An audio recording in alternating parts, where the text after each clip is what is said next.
নমস্কার, আপনারা শুনছেন বলতে হবে নিউজ ইন্ডিয়ার আজকের পডকাস্ট। নজর গুরুত্বপূর্ণ খবরগুলির দিকে।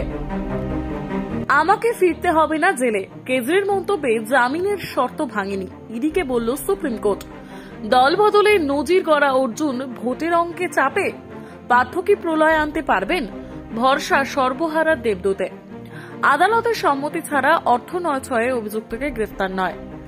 সুপ্রিম কোর্ট রাশ টানল ইডির ক্ষমতায়। ক্যান্সারের কাছে হার মানলেন অনিতা।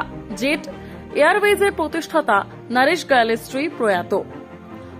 কংগ্রেসের প্রচারে কেজরি, জামিন রায়ে ক্ষুব্ধ অমিত।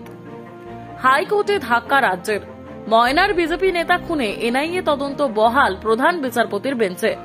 তমলুকে অভিজিতের নাম মুখে আনলেন না মমতা। কারণ কি মুখ্যমন্ত্রী সম্পর্কে প্রকাশ্যে অশালীন মন্তব্য।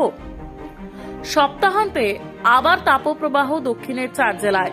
সোমে হতে পারে স্বস্তির বৃষ্টি, তারপরেই কি ঘূর্ণিঝড়ের সম্ভাবনা। সিএএ কমিটির তোড়জোড় ত্রিপুরায়। ক্ষমতায় থাকতে বাজেটের 15% মুসলিমদের জন্য কংগ্রেস বরাদ্দ করতে চেয়েছিল বললেন মোদী। রণবীর দীপিকার হবু সন্তানের সোনোগ্রামের ছবি ভাইরাল, উত্তপ্ত চর্চায় সমাজ মাধ্যম।